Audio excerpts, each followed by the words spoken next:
tidak terlalu mengkhawatirkan ya, meskipun tidak bisa dipungkiri selama Maret ini mungkin karena ada pengaruh ekonomi global, ekonomi regional dan nasional juga, dengan pengaruh juga COVID-19, pengaruh corona. Nah ini menggerakkan indeks kita turun ke bawah gitu. Jadi bahkan lebih jauh dari perkiraan kita. Jadi hampir 18,46% secara agregat. Ada berbagai jurus begitu yang dikeluarkan oleh otoritas terkait begitu untuk melihat kondisi pasar modal kita ataupun kondisi perekonomian kita. Kalau otoritas jasa keuangan mengeluarkan jurus relaksasi aturan buyback begitu tanpa harus memerlukan RUPS seperti itu. Apa sebenarnya yang mendasari otoritas jasa keuangan mengeluarkan peraturan seperti ini? Iya, dalam kondisi pasar sekarang yang bergejolak, tugas utama pasar modal, OJK pasar modal tentunya kan menenangkan pasar.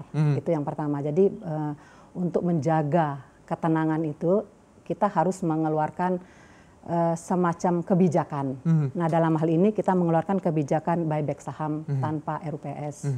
Sebetulnya kan secara umum buyback itu memang sudah dibolehkan oleh setiap emiten, tetapi harus melalui RUPS. Nah khusus ini karena kondisi tertentu, maka dia dibebaskan dari RUPS. Ada tidak kriteria saham-saham tertentu yang memang bisa dilakukan buyback saham tanpa melakukan RUPS atau memang secara keseluruhan diperbolehkan?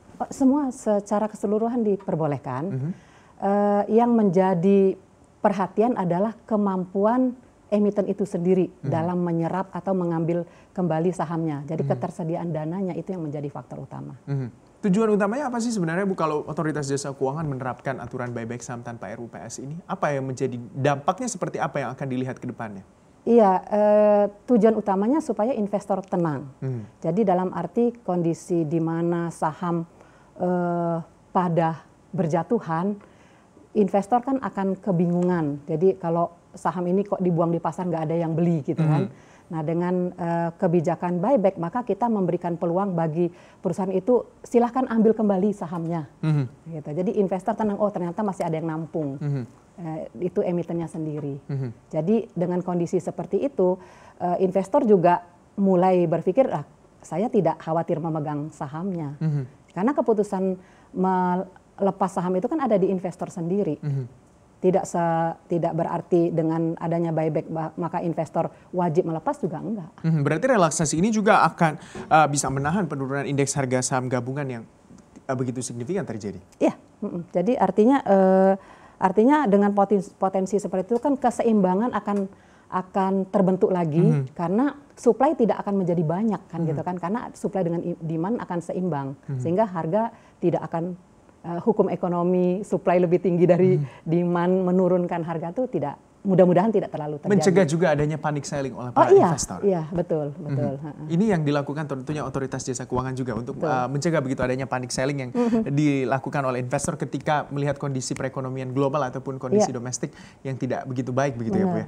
Nah, tapi kalau kita lihat plus minusnya sebenarnya ketika aturan ini diterapkan tentunya untuk beberapa bulan ke depan begitu kalau melihat kondisi perekonomian saat ini dan juga aturan sebelumnya, apa sebenarnya yang menjadi plus minusnya Bu? Yang pertama ini kan tadi dalam kondisi emergensi, artinya ini hanya bisa dilakukan kalau kriteria emergensinya terpenuhi, ya kan? Nah kita sudah mengeluarkan SE itu sebenarnya untuk membuat keterangan tambahan dari kriteria untuk penerapan buyback tanpa RUPS.